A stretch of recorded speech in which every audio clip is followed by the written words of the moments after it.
Good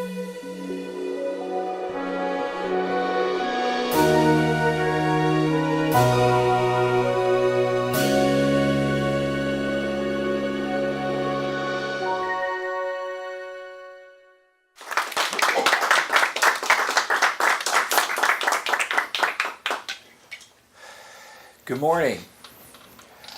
My son Andrew needs to work on his summer reading schedule. I asked him to read from a book out loud, and he replied, "I don't want to." I asked him to write 2 paragraphs from his required summer reading books, and he said, "I don't want to. I know what you're doing. You're making me do more work than I have to do." It was an 8-hour marathon. He was playing for 8 hours. What was he playing on? Maybe you've seen Xbox before? Yes. He's sitting there chatting away on the internet. Jay will enjoy this. Talking to everybody there for 8 hours, playing the game. I'm trying to get his attention. I said, "When are you going to be done?" He says, "I don't know when I'm going to be done." I said, "I have some things we need to work on here at the apartment. Could you help me?" He says, "I'm busy." I can't help you. Good morning, fellow Toastmasters.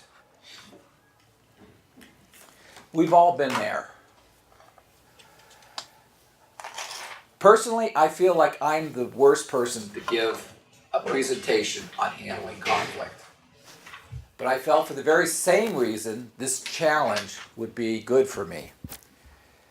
Give me a show of hands. How many people here have ever had an argument with somebody? Yes. We've all been there. We've all had the argument. Why is that? Conflict is a very natural thing. It occurs in all relationships. Please understand that this can be healthy for the relationship. It is important that you understand that it arises because there's differences in values, differences in desires, differences in motivation. For my son, he's very motivated to play Xbox, to be on the internet. But usually there is a very deep need that needs to be met. You have to understand that in any relationship, this deep need can be something just feeling safe and secure, feeling like there is respect, value, or perhaps it is feeling like you need additional closeness and intimacy. These are things that are elements of a conflict. Personally, my current situation, I'm a divorced father of 2 children. 2 children that are showing their independence. My son Andrew, 12, he's showing his independence. He wants to be out there. He wants to be big. My daughter, 17, is showing her extreme independence. She's in high school.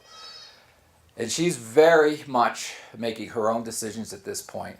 And my son is trying to do the same thing to emulate her. But it's important that we understand how to deal with conflict.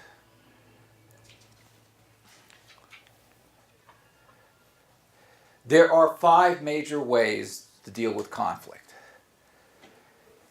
The first one is to accommodate a person. This basically says you're giving in. You're going to let them do what they want. In my case, that's not always an option, especially with Andrew if he wants to continue not to do his homework. I cannot accommodate him. I have to be there. I have to try to get him to start to develop better habits, better organizational skills, and work with him. Accommodating isn't always the best way to work with it. Another way we can deal with conflict is to avoid it. It's avoiding, or in this case, it's also called withdrawal. How many people here sometimes feel it's not worth the fight? It may not be big enough. It may not be a big enough issue. So what do? You avoid it. Another term for this might be blocking. I'm guilty of blocking it out. Sometimes I just block the person out. I don't even pay attention to them. That's kind of like a passive way of doing it. You're just not going to pay attention to them. But the concept here, avoiding, is mean you're actively trying to do something to avoid the conflict. You could step back, step away. Perhaps it's not really important to you. And that's a way of dealing with conflict. But best way to deal with conflict is collaborating. If you can work with the person and you collaborate, or you try to solve the problem so that it is the best solution for both people, collaborating is often referred to as the win-win situation.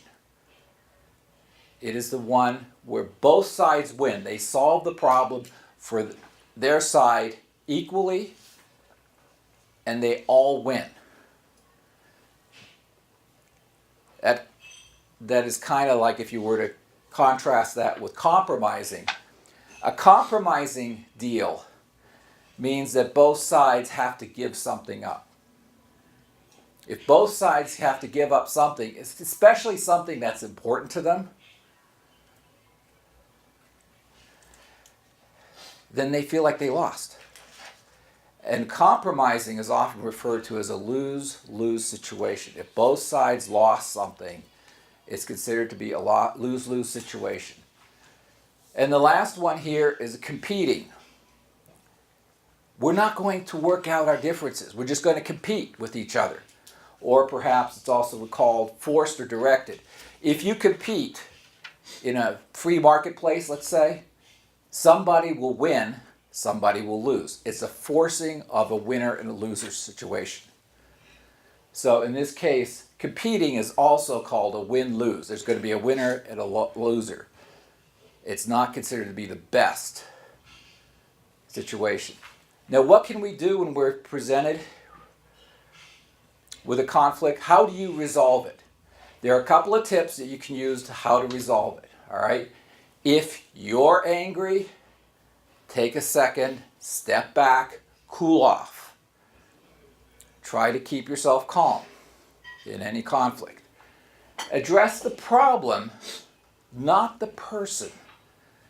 Always consider the problem as a higher priority. Always accept and respect the other person's opinion.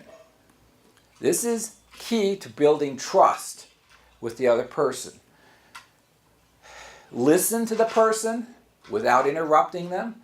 Let them have their say.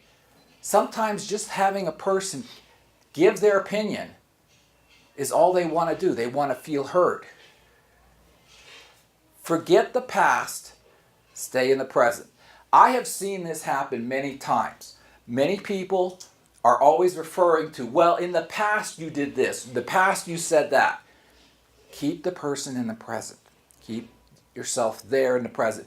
You can always have a new solution in the present, regardless of whatever you did in the past.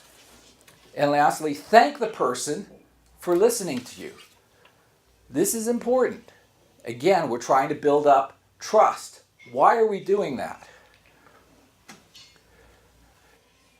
Oops.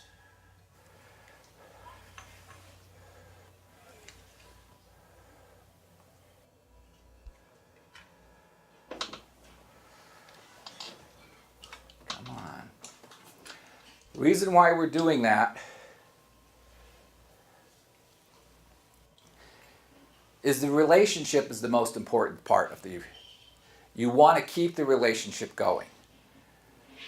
Always put that emphasis on any particular conflict.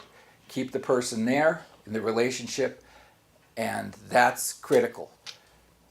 Thank you for listening. I appreciate that. And as far as my son is concerned, I killed his IP address on the Xbox. It's not running anymore. It's the Toastmaster.